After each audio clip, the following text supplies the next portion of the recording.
Okay, hello everyone once again. Greetings to all the participants and speakers today at this Circular Talks.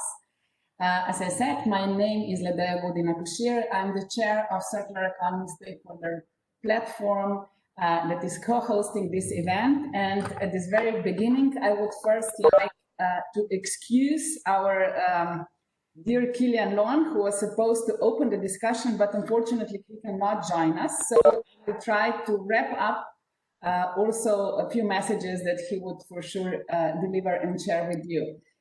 So in the name of Circular Economy Stakeholder Platform, I would like to thank everyone who is making this very important event a reality. In these challenging times, we have realized how important it is to keep these relations and to build the communities and to really exchange the experiences we are gaining through this time.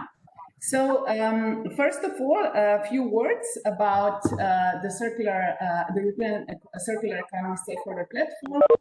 For those who are not familiar with that, we are trying to be a network of networks, so very open platform for different kinds of stakeholders, and we are bridging top-down and bottom-up approach, so collaborating with the European Commission on one side and on the other representing the voice of the civil society. So as I already mentioned, Kilian Loan, who is incoming Vice President of European Economic and Social Committee, would for sure present the collaboration between the committee and the platform. And we are really working hand in hand for the last 4 years. And right now we are in front of the event, the annual conference that we are organizing on the 3rd and 4th of November. And I would kindly invite you also to follow the news and the announcement, and of course to join us at that very event.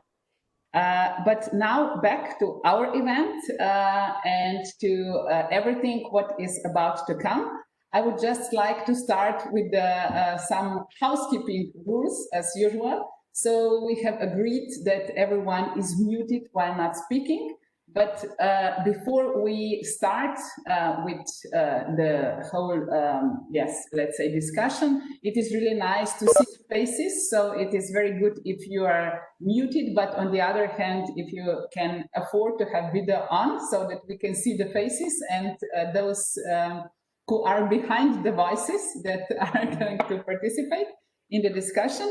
So this is one rule. The other thing is that we are recording the whole event. So if there are any problems with that, if someone doesn't want to be recorded or has any problems, then we still have the chat box and you can share your proposals, ideas there as well.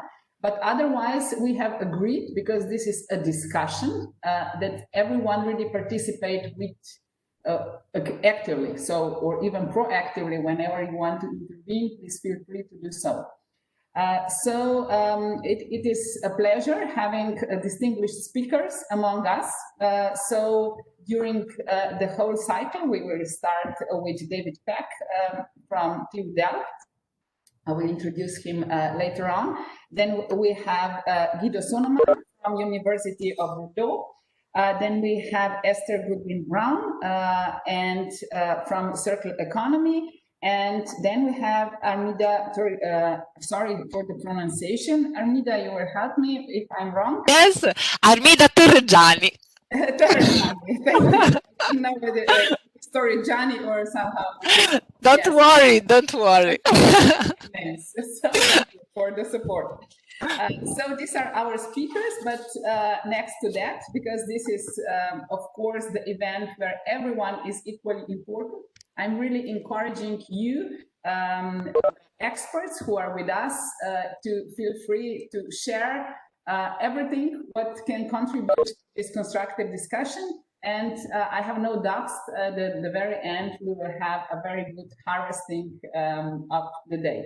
So thank you once again for being with us. And at this point, I would like to invite Ignacio Jaleja to share his words with us. Thank you. Thank you, Ladeja. So good morning to all of you. My name is Ignacio Calleja, and I am Senior Advisor for Circular Economy at EIT Raw Materials, but I'm also coordinating the EIT Circular Economy initiative. So first, let me to thank all the participants for joining us today. I think that is going to be really interesting and fruitful workshop.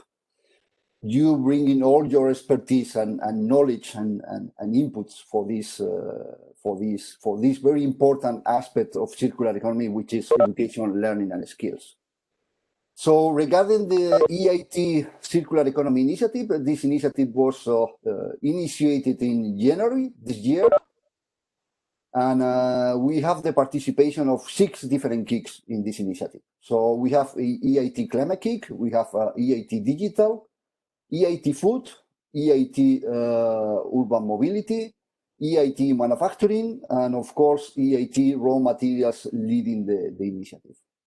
One of the main objectives of this EIT Community Initiative is to improve the internal coordination regarding circular economy activities within the EIT community. But not only that, we also aim to improve our external collaboration. And I think that the creation of these EU circular talks is a very good first achievement of this collaboration. So having together the EIT community, the European Economic and Social Committee, and the European Commission through the European Circular Economy Stakeholder Platform is, from my point of view, a wonderful starting point for this improvement of collaboration.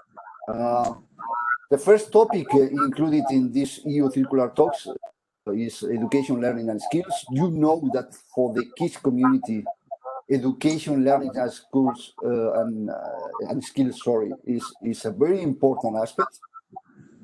We already have a very relevant number of activities in the 6 KICs participating in this initiative, dealing in education, learning, and skills for circular economy, going from schools to higher education, or going from citizens awareness campaigns to continuous adults education. So I really think that the results of these EU circular talks in education, learning, and skills will be very welcome by the EIT community to further define what are the main gaps and how to define further activities focused in these gaps.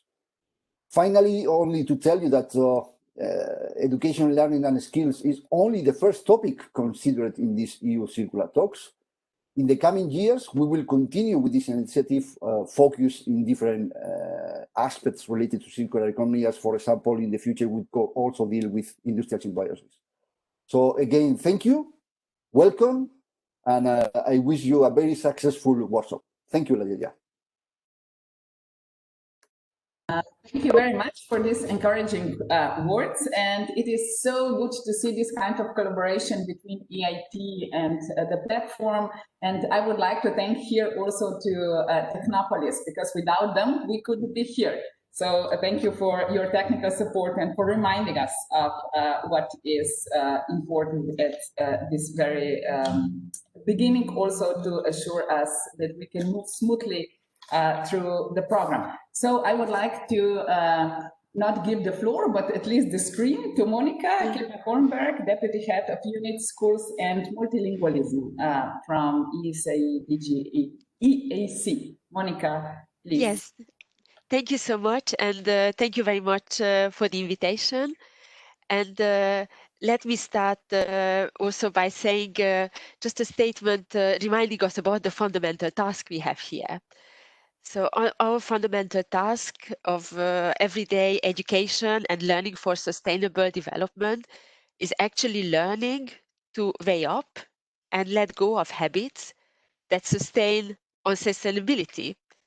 And I would argue here that in times of crisis, also in the current time, a more radical interpretation of education for sustainable development is needed, it is desirable. Also, given that everyone's education is also linked to everyone else's sustainable development. Education for sustainable development helped us to analyze and address the values, the qualities, the direction of our society. And we have to be mindful that to date, these have done actually quite little to curb the unsustainability of modern life. It is actually our culture of delay that has resulted in today's climate emergency, for instance. So this is why education for sustainable development is so important and it's so important that it has been positioned also in the UN's Sustainable Development Goals and Agenda 2030. And the European Commission, as you all know, has also fully subscribed to these and also integrated these goals in its 6 main priorities under the current mandate. I also wanted to highlight that President von der Leyen also envisions a Europe that becomes the world's first climate neutral continent, for which we of course also need, as she also stated, more education and more motivation. And to this end, the European Commission has outlined important initiatives which will all serve as powerful tools to enhance young people's knowledge, skills, attitudes, and also will empower them to act in the long term. So if I can just recall some of these. So first of all, of course, we have the European Green Deal, something you have also mentioned. It proposes the development of a competence framework to help develop and assess knowledge, skills, and attitudes on climate change and sustainable development. This framework would serve as a reference tool for the development and assessment of competencies on environmental sustainability. And what is also important that it would also include specific suggestions on how to implement successful teaching practices and innovative methodologies when it comes to addressing the global environmental challenges. In addition, it is also something you have also referred to already in your invitation. The Commission recently adopted the European Skills Agenda for Sustainable Competitiveness, Social Fairness and Resilience, which also lists this very competence framework among one of its deliverables. Then, if I can recall also, there is the EU Biodiversity Strategy for 2030. And that strategy announced that already next year, so in 2021, the Commission will propose a Council recommendation on encouraging cooperation in education for environmental sustainability. And these calls for action have also been taken up in the recent communication on achieving the European education area by 2025. This communication was just adopted on the 30th of September. And very similarly to the skills agenda, it identifies support for the green and digital transitions as one of the main challenges to be addressed in our policy cooperation. And if I may say just 2 words also about the circular economy and its link with the sustainable development.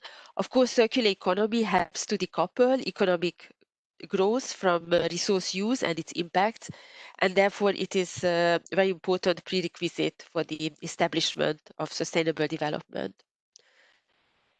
I also wanted to highlight that, of course, the current situation, the current crisis also comes with opportunities. And this is why we must develop a new growth paradigm. The Commission's annual sustainable growth strategy already talks about competitive sustainability, which is clearly something that requires fairness together with productivity, stability, and concern for environment. This is why I'd say the current talks and discussions in the European Circular Economy Stakeholder Forum are very much needed.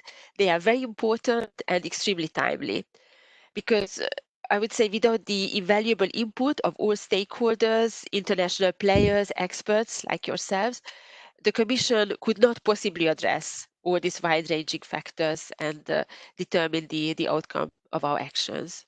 It is evident that the global environmental challenges are very complex, and these complex challenges also require complex, multifaceted approaches and answers, where of course education also plays a crucial role. So this is why stakeholders, educational experts, you all provide a variety of different perspectives and offer us innovative new solutions. This is why we are here. This is why we are very interested in the discussions and very much count on you. So let me wish you to very productive discussion, a very productive workshop, and thank you for your contribution already to shaping the EU's response to the very simple challenge, which is get on with learning and doing the obvious for planetary health and community resilience. Thank you.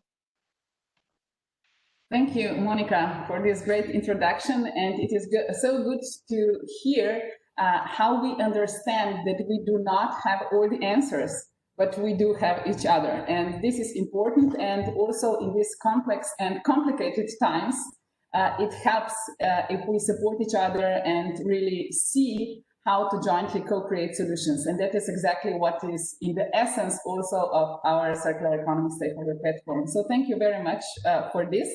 Now we will move to the first speaker. So I have here a list to read everything about Associate Professor David Peck, researchers and teaches in the field of circular built environment and circular materials, based in the Faculty of Architecture and the Built Environment, but this is only the beginning. He is a founding member of the Circular Built Environment Hub, which connects to Bauhaus 5 and Ellen MacArthur Foundation networks. David is also Honorary Associate Professor with University College London, the Beckler, and an Adjunct Professor at MIP Politecnico di Milano Graduate School of Business. David works with ad hoc committees in the EU, Brussels, and is a Horizon 2020 reviewer. He is the TU Delft lead scientist for EU Horizons 2020 projects, Pop Machina, Prosum, ERN, and the others. And next to that, he is also Delft scientific leader of the EU KIC EIT Road Materials and represents the university in the program. He leads a number of projects in this 2 billion euro program that has a focus on materials and circular economy. Wow. So David, so many things you're engaged in, and we are all looking forward to your speech and to share with us not only what has happened, but actually also how this challenging situation now with the COVID is affecting the whole society, and of course also the sector we are addressing today, so the knowledge transfer. So please, you have now the screen and the mic for you. Thank you. Okay, I will attempt to share. Here we go. Let's see if this works. Where does it go? Ah, now I'm presenting.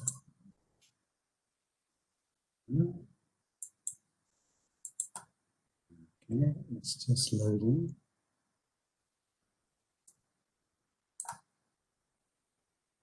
Do you see my screen there? Yes, we can see it. Perfect. Oh, good. So that's working. That's fantastic. Well, thank you very much for inviting me along, and thank you for your introduction. The one final thing I should add is I may sound English, but I'm actually now a Netherlander, and I'm not British, but that's just a detail. Sorry for the wealth of logos on the beginning of this slide, but we'll work through the main points. And I'm going to move through the first sets of slides very quickly because it's just background of what we're doing in Delft. And I want to get to the final 3 slides, which talk about the subject matter of the presentation, which are the main challenges. The way, just for a little bit on methodology, but how did I do this? Well, I should stress the main challenges that I'm going to talk about is not a piece of scientific research. It's chats with some colleagues, just a few, and who are involved in, as I am, with circular economy education and learning and skills activities. And we just came up with this list for discussion, which is the purpose of today, I think, anyway. As you mentioned in your introduction, we've set up a circular built environment hub. And this complements the work that has been done in the Bartlett in the University College London as well. What is interesting about this is the center of this diagram shows materials are at the core, as they are with all circular economy activities. It's the flow of materials that's important. Around the outside, you see the areas that we've been focusing on as well. This is a diagram that isn't what we would like to do. It is what we currently do, the areas where we're active. And again, this is a little bit more detail of how we see this situation within our hub panning out. And we work cross faculty as well. And I noticed I've got colleagues on the call today from industrial design engineering, material science and civil engineering and mining and so on and so forth. So we've got a range of partners across the university. Here's an example of a continuing vocational education and training for adults. This is a what's called a Prof Ed course. This is just available. I'm not going to go into any details about it. It's just an example. These are examples of, as was mentioned already by Ignacio, the EIT raw materials. I'm involved in it quite heavily. I have colleagues in climate, manufacturing, and so on and so forth. We have many kicks across the university. But these are programs I'm involved with. This is just for me, not the whole university. But they cover a lot of, again, continuing vocational education. Here's online education. Again, this is just me, not the whole university. So I've been involved in a range of MOOCs, massive open online courses.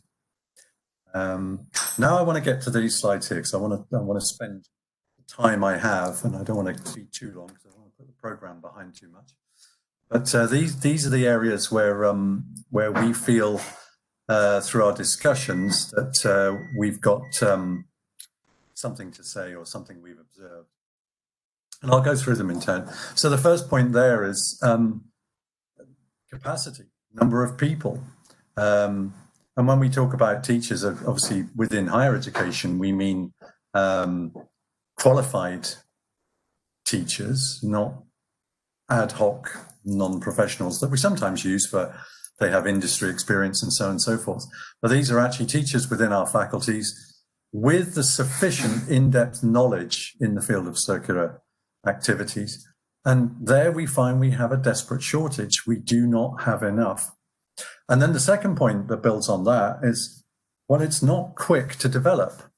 Very long time scales. So for example, if we say we're going to bring on a junior researcher, that can take years and years and years before they're an experienced, qualified teacher with the skills and knowledge and in depth on the subject in order to deliver quality education. The next point I raise here is what we term tensions. And what do I mean by tensions? Well, the field of circular economy and the wider field of circular and materials and so forth comes along with a lot of things that they have one side and another side. And those two things appear to be in tension. I give some examples here. For example, timescales.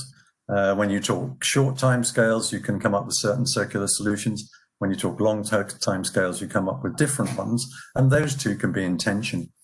A famous, well-known one was technology. New technology development will fix the problems, and let private enterprise make it all happen. And then versus, we need the strong hand of government in order to drive this forwards. We need regulations, laws, and imposition of change. Those things can be in tension again. So that's a complexity, and that comes back to my first point, is we need very experienced and qualified teachers to navigate through that dialogue. The field of circular economy, well, it feels for a lot of us like it's been around for a long time, but then it's a bit like smartphones. You know, when we actually look at the dates, we think, gosh, they've not been around very long. And it's the same with circular economy. So it's a fairly immature stage. And that presents academic challenges. And again, I'm talking more higher education, but not only higher education, all pedagogy is built on decades and decades of experience and knowledge and published material and so on and so forth. And we don't have that with circular economy at this stage. There's a lot been coming out, and the EU has been helping with that immensely through funding programs, but it's still early stage. And there's a challenge here, and I picked it up in the introductions there from our colleague from the Commission. So what are we talking about? We're talking about degrowth and less, or are we talking about maintaining economic growth by closing loops? And they're not the same thing, and they create tensions. They mention, again, I'm using here the butterfly diagram model from the Ellen MacArthur Foundation. It has two sides. It has a technocycle loop, and that's where I work because I'm interested in materials, and particularly critical materials, with colleagues like Guido, who's going to speak in a moment. But there's the biocycle loops, and they're immensely important. And teaching rarely covers both. I don't cover biocycle loops. I introduce every teaching intervention I do with, I'm not going to talk about the biocycle today. But that's a big gap, and that can be a problem.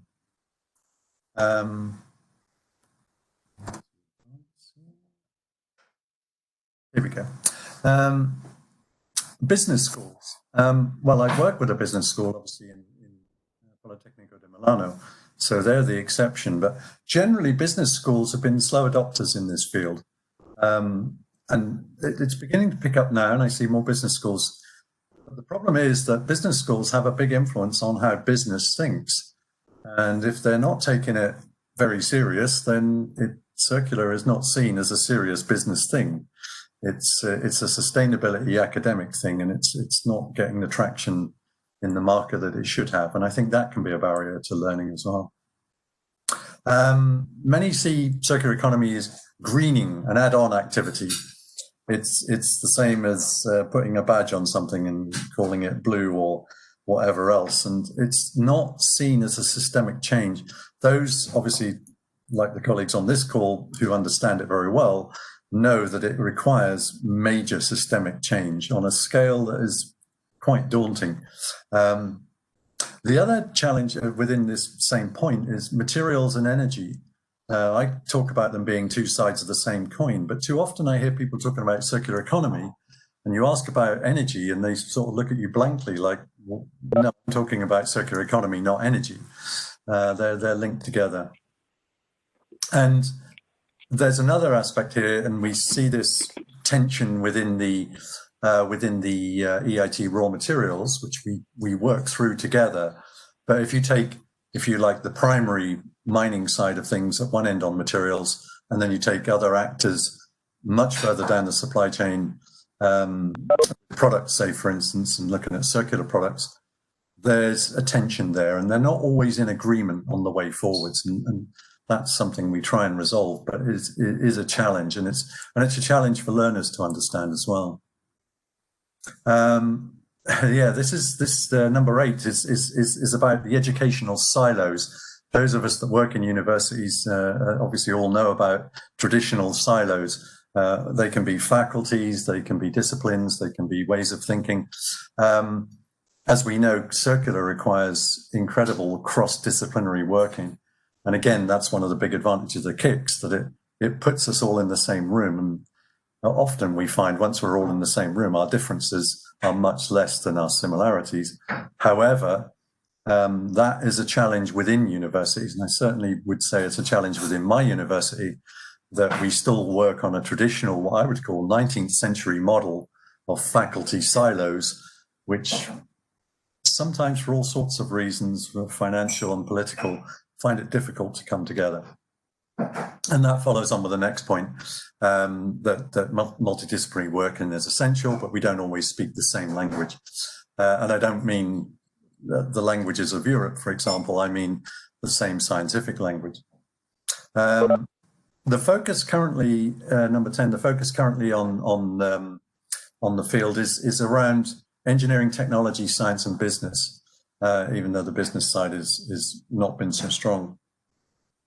What is often missing is policy in society, and that's why I'm pleased to see the influence on this meeting today, that there seems to be a lot of policy in society in the discussion. And that's essential, because I looked at historical case studies where we'd faced resource and energy constraints, and it only worked when policy in society had a strong voice. So in other words, what I'm arguing here is tech alone won't fix it, and that needs to come out in the education as well. I'm just going to go to my final slide. Online teaching. Guido and I are involved in a KIC program at the moment, developing up a MOOC on critical materials.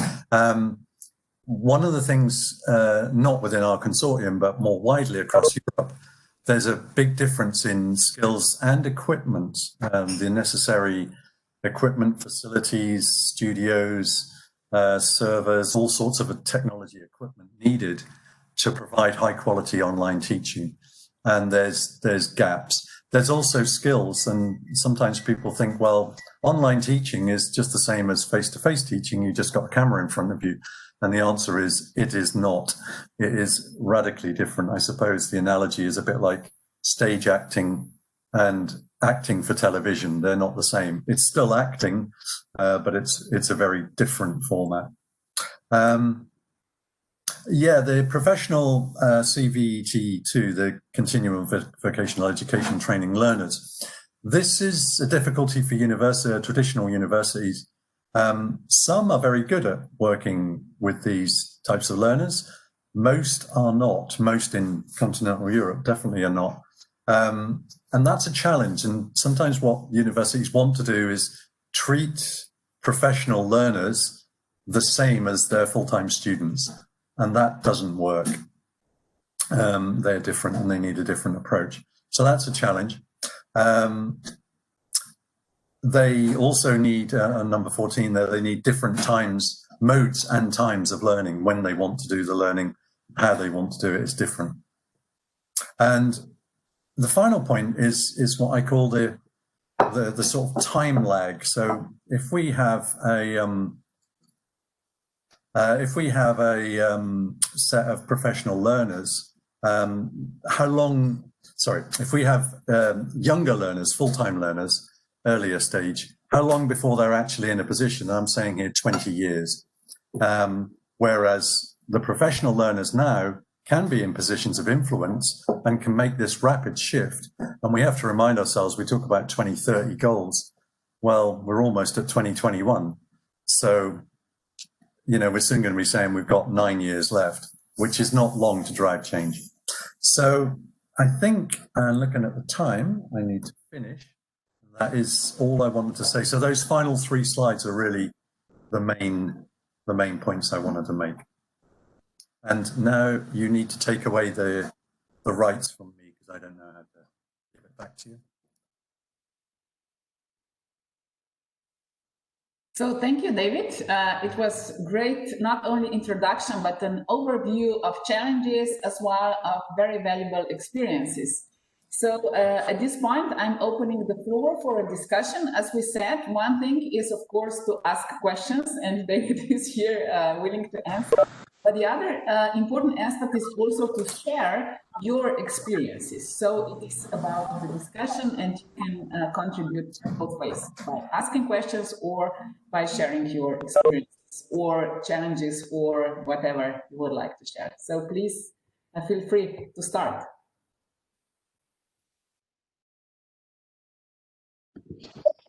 I have a question. Can you hear me? We can hear you. Okay, good. My name's Professor Becky Early. I'm based at University of the Arts London. I'd like to ask David a question really about disciplinarity. Thank you very much for the presentation. I found that very, very useful. And my experience echoes, I think, a lot of what you captured there. David, do you think that there are disciplines which have particular tendencies to collaborate well in the circular economy in your experience at Delft? Yeah, that's a good question. And now I'm going to be feeling I'm more treacherous to my colleagues across the university, but I'm going to do it anyway. I tend to notice, so for example, we're a technical university, and but we have faculty architecture, built environment, we have faculty industrial design engineering, we have faculty technology policy management. I noticed those, what would be termed within the technical university, the softer technical areas, they tend to have moved further and faster. Then civil engineering and things like that, they're pretty good, and we work with them. The mechanical engineering folks, that's okay. Once we get into what I call the more hardcore sciences, And of course, they tend to work at lower technology readiness levels. We find there's less going on and there's less interface, which of course, once we, for instance, my field of critical materials, that's a big miss because I need to work with the hardcore sciences because they're the people that have the solutions and the barriers. So that's something I observe.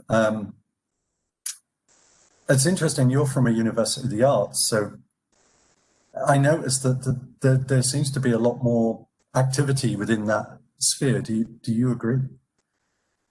Yes, I think that's a really interesting observation about the softer science subjects versus the harder ones. And obviously, we are a monoversity, so there's hierarchy, I think, which has broken down quite radically, I think, in the last 2 years, so that people can collaborate towards the circular economy. So I would say textiles, fashion has become much more important and much more a driving force than it has been traditionally, because I suppose we have our hands on the materials, and like your diagram shows, the materials are sort of at the heart of the flows very often. So that's been interesting. And I think that our education deliveries change because we're so often collaborating with scientists now. And I would say sort of gradually working our way up the hierarchy towards the harder science. I mean, it's like having nuts to crack along the way, you know. Yeah. You deliver a good EU project, you show your worth, you can show the collaboration benefits, and then you sort of move that collaboration ambition outwards to bring in more disciplines and more knowledge, and you have more expertise in blending that knowledge and making sense of it. So yes, thank you. That was very interesting. Thank you. Anyone else who would like to share something, or we move to the question in the chat box? Otherwise, is there anyone who would like to contribute? Yeah, this is Ignacio. I have a comment for David. Thanks for your presentation, David. Very interesting as always. I agree with most of your statements in this presentation, and I especially agree with the comment regarding the silos. Here I have a common question for you, because I think that you also mentioned that KICs bring together people from different sites, so trying to avoid these silos, but at the same time, I feel that we also have a kind of silos in the KICs, because we also have independent calls from each KIC. So maybe the possibility to have joint calls, having several KICs at the same time working together would be a good option. Yeah, I mean, I can give you a practical example. I totally agree. That's been one side of the KICs on the circular side, if we just focus on that and on learning and education. That's been a disappointment to me. Within, as you know, we work in EIT raw materials together. That's been fantastic. So for an example there of good things happening, I'm suddenly in a room with mining engineers. I'd never been in rooms with mining engineers before. And I'm suddenly learning a lot and understanding a lot I didn't understand. And I realized I'd got opinions and views which were ill-informed. And that's when you begin to bring together disciplines and you get better information. On another subject, and I've been involved in remanufacturing projects with the EIT raw materials, I then look across at EIT manufacturing and I'm thinking, well, there's got to be an opportunity there. But then I find it difficult to join those two together. That hasn't quite happened yet. I hope it will happen. So that's a practical example of exactly what you're saying, where we need this cross-KIC fertilization. And by the way, you're absolutely right. The only way it will work is if KIC added value activity funding is offered to put it together. Otherwise, just talking and having working groups chatting won't really get it moving. Thank you. Thank you for this comment. These silos are a serious problem everywhere, because our mindset is so limited then, and we do not see and cannot have this systemic approach, what is essence of the circular transition lab. Is someone else would like to join? So Martin Charter here. Would like to. Hi, David. Great presentation. I'd just like to ask you about the internal politics of moving circular economy. So, from my experience, like Becky, you know, we're in a specialist creative university, and historically, one of my roles was to try and get sustainability going across the estates and into the curriculum. Working with our Vice Chancellor, when the Vice Chancellor was involved, all the key people across the relevant people, including the heads of schools, attended the meetings and showed an interest in integrating sustainability, and circularity within that into their courses. When he decided to move on to another committee and pass the chairmanship to someone else, none of the heads of school mysteriously started to turn up to the meetings. It was just the estates people. So there's an issue there about ownership and the senior people owning the agenda and the experience that you have on that. But also, again, in our experience from our culture, is very difficult to track all the activity going on. I don't know it's our place because you've got a lot of creative. They're sort of beavering away and doing their projects, but they don't necessarily communicate that. So how do you coordinate cross-faculty with all the activity going on? Right, that's really good. Thanks, Martin. That's a fantastic question. I'll reflect a little bit what I observe in TU Delft. And firstly, policy and direction of travel. A few years ago, I would have been worried about this, about circular. The word circular wasn't mentioned much in TU Delft policy. And on a faculty level, it was there, but not being driven forward. Now I see, and I speak for my own faculty, we have 4 main strategic areas for the faculty, one of which is circular built environment.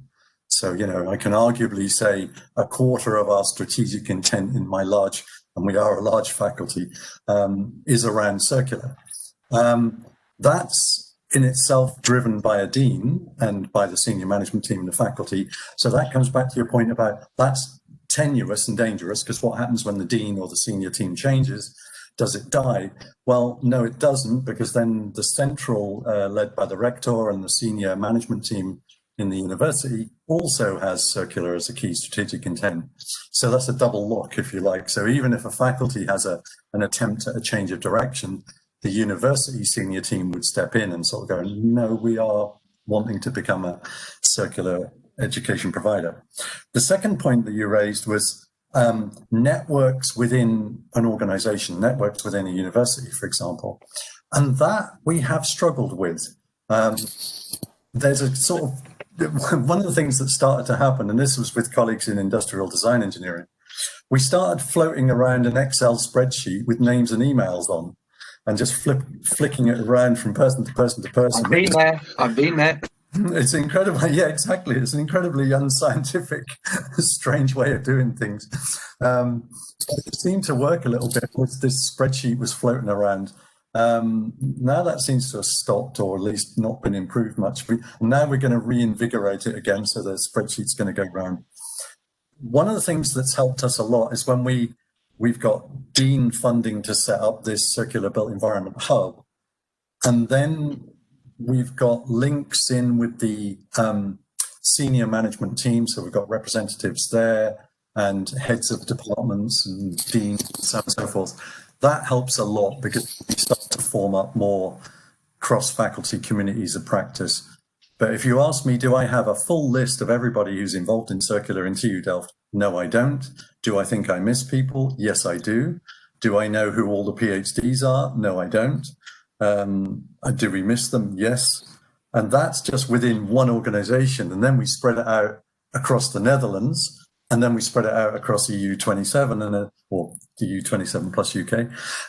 Then it's another debate again. So yeah, that's a challenge. I agree. So just quick feedback is, you know, that's very interesting to hear, because even an advanced player in terms of the integration, you know, still is facing some of those softer organizational challenges And I guess we're, in that sense, we're still in relatively early stages, even in the advanced players, about integration. Yeah, totally agree.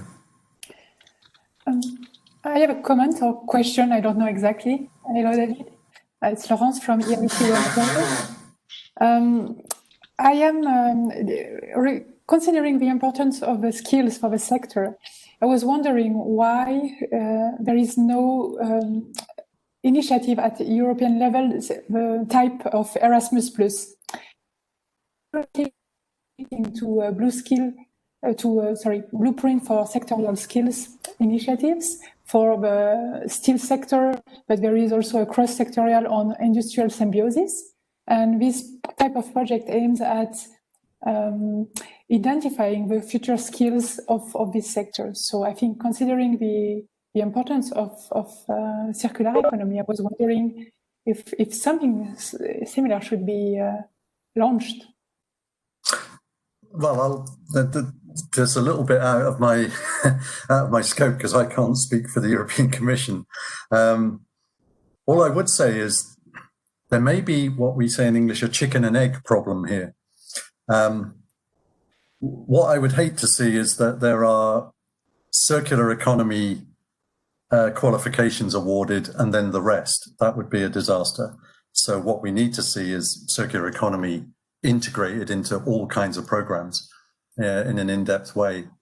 But then I would also say, how many qualifications, let's say bachelors and masters and so on and so forth, actually have the whole qualification completely with the word circular in the title all the way through across Europe? And the answer is not many, hardly any. So you could flip the question back to the education institutions.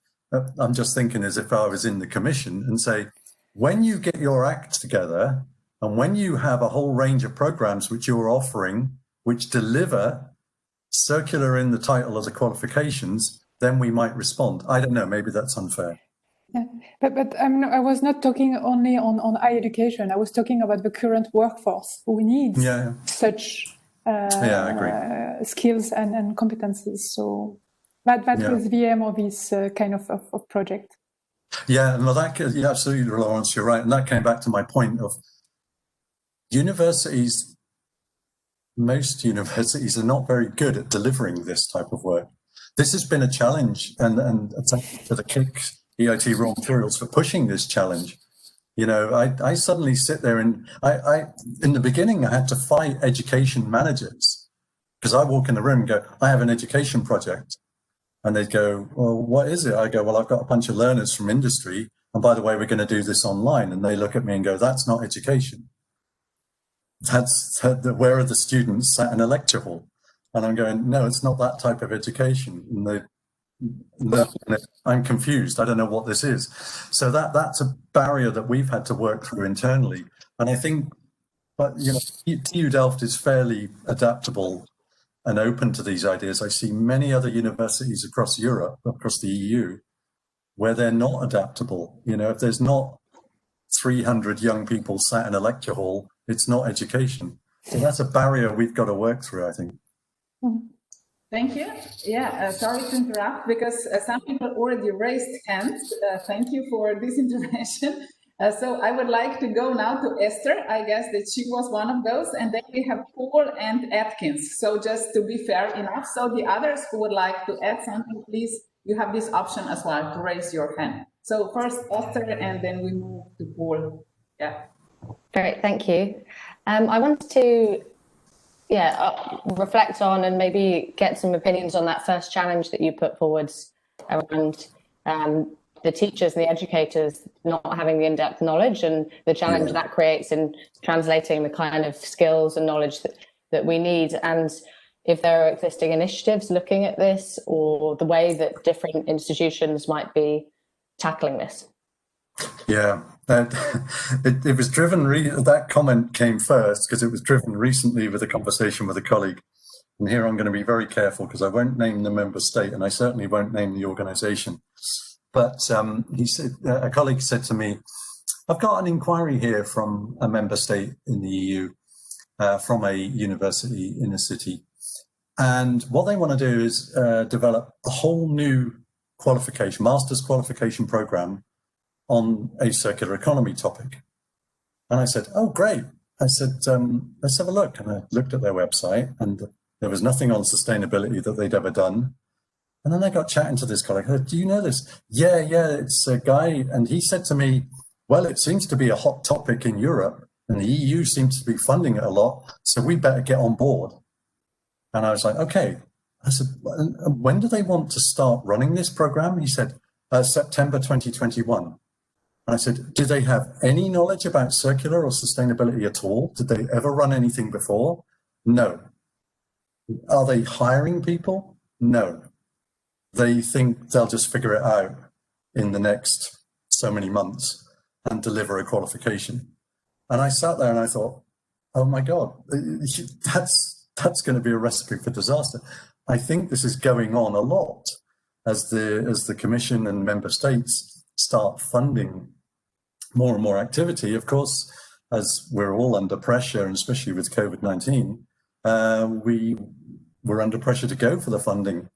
But I'm worried that the quality of the delivery is at least going to be suspect, if not a disaster, especially compared to the more mature and experienced providers that have had decades of work on sustainability education. It just worries me that there's going to be a stampede. In terms of numbers of people, that's the real worry. And I can be critical of my own university. You know, if I really had to pull together circular educators that I think have really got deep experience and can deliver excellent education, out of thousands of staff in my university, it's not many. It's too few. And again, you know, it's not a 5-minute job to learn this topic. It's complex. It's going to take a few years for somebody who wants to move into it to get up to speed. You know, supervising PhDs, supervising master's graduates, developing the depth of knowledge and understanding, developing up education, working with others to develop the education. You know, we all know as experienced educators, it just takes years and years and years, 5 years, 10 years. So that's a worry. The capacity in Europe is a worry. And I wonder how we get around this if we are saying that we want circular economy thinking and understanding and a certain level of skill to be integrated across a huge range of topics and courses. Because there we're looking at different levels of knowledge and understanding, but still obviously a expert level is required. It's a dark analogy, but I'm going to go with it. It's popularly misunderstood that peacetime armies, the purpose of a peacetime army is not to fight wars, it's to have a core of skilled soldiers ready to train the population in event of a serious threat, so that you might have a small army of, 100,000 people, which can then train millions of citizens. So they form the core of training millions quickly to form very large armies. So we don't want that in Europe, of course, but the analogy is there. So maybe what we should be doing is saying there are networks of experienced professionals across Europe, and then within each institution or region, perhaps be a nice way of doing it, they form a core of trainers to train the trainers so that we can rapidly then expand out. But I've not seen this, how do I say, well, at least I've not seen it in a paper or any publication and how that would be done. That's quite a new idea, but I've been thinking about it and thinking, if we're going to accelerate this fast, given the gap of staff, maybe that's a way forwards, that we grab the small amount of good talent we have and make them the teachers of others. Thank you, David, for that. We are slowly concluding this first round, but we have some people who would like to contribute. First, we go with Paul, already announced, and then please we have also Felix, Martin, Deborah, and Greta. Hopefully we will manage to go through be brief as possible. So I'll be brief. That we can do that. So Paul, please. Yes, hello, David. Nice to see a UCL colleague. I'm Paul Eakins from University College London. Yeah, we're busy, as you know, partly with your help, building, I hope, an effective pedagogical set of initiatives really across UCL, and it's not easy and it takes time. The comment and then the question I'd like to make is really related to funding. I mean, I think the desire for education in this field is driven by two things. It's driven by funding, obviously, and you mentioned that in your reply to the previous questioner, and it's also driven by political salience. And I don't think it's a surprise that this is a relatively immature field, because until the European Union started showing an interest in circular economy, and we mustn't forget that was only in 2015, and we had the first circular economy package. I mean, frankly, who on earth would get into that field? Because there wasn't any money and there wasn't any political salience either. Now there is both, and I have a slightly different view to yours about the way in which that the education system has ramped up on that, in the sense that I mean, the most recent Horizon 2020 calls, there were 2 circular economy calls, as I'm sure you know. I participated in one of them, and obviously we're still waiting for that. But there were 44 consortia which submitted to the call that we submitted to, and that struck me as quite a lot, because the European consortium normally has 15 or so partners, so 44 times 15. Well, you're getting into 500 or 600 institutions there that feel that they're prepared to make that investment, and you will know that submitting something to a Horizon 2020 project is not something you do after breakfast. You know, it's a big commitment. So I was quite impressed by that. The question I want to ask is about this funding. I mean, obviously funding is limited, and the aims and what needs to be funded in the circular economy space is very broad. So there's environmental impact of moving circular, there's moderation of resource use, there are technological issues, there are socioeconomic issues, there are business issues. And do you think that the current funding profile is getting it right in terms of trying to elucidate the implications across all those fields? Do you think that when you're funding circular economy programs, you need to try to have something of everything in there? In other words, it's got to tick all those boxes, and Horizon 2020 projects tend to be a bit like that. Or what sorts of recommendations would you mean about it in terms of, you know, you have a kind of bird's eye view from where you are in the EIT. You know, is the funding stream getting the balance right across those various areas? I think the short answer is no. And probably for the reasons that you explained, that it's an early stage field and it's still evolving. As always, with all calls from the Commission, they're a product of a committee. So there's everything in the kitchen sink in the call. And when you sit and try and unpack it, you think, sorry, they seem to want everything with this budget, and it's going to be very difficult to do it. But that's part of the pleasure and the pain of going for those sorts of funding. Is there a need perhaps for a serious sit down and a think with stakeholders, the Commission, funders? And bear in mind, there's 2 sides to funding, of course. There's member state and there's EU. The big driver has been from the EU. I mean, all the last 12 years of my work in TU Delft has all been funded with EU money, not Dutch national. And just to put that into context, there was a circular call in the Netherlands a couple of years ago or a year ago, and there were 1,000 submissions. I mean, it was just ridiculous. I think we worked out we had less than a 1% chance of success. It was just crazy. So that's a problem on the member state level. And the Commission, of course, would argue something along the lines of every euro the Commission put in, member states should put in 10. And that's not happening on circular. And again, taking a Commission perspective, I would say what needs to happen is member states need to fund nationally 10 times more than they are now, because if they're putting €1 in compared, you know, it's maybe 1 to 1 at best. And certainly with the Netherlands, I think it's maybe even less. So that's a challenge. And then that in turn, if there was that ramp up of national funding on circular, then that in turn would inform the Commission, because they could then look at key stakeholders from member states and say, well, we see what you're funding and what is working well. We now have a richer picture across Europe, and we can make better decisions on the calls that we put out. Maybe that's a way forwards, but I totally agree with you, Paul. It's far from ideal at the moment. Thank you, David. At this point, I'm kindly asking you to continue with your comments or suggestions in a chat box, or maybe you can ask or contribute later on, because the topic is really wide. So, and because we are talking about circular economy, and this is related to a very wise resource management, and time is valuable resource, I will really try to keep us within the limits. So we are moving now to the second part of our discussion. Thank you very much, David Peck, for this super valuable contribution, and we are really privileged for having such great speakers among us. Now, the next one who is sharing his insights with us is Guido Soneman.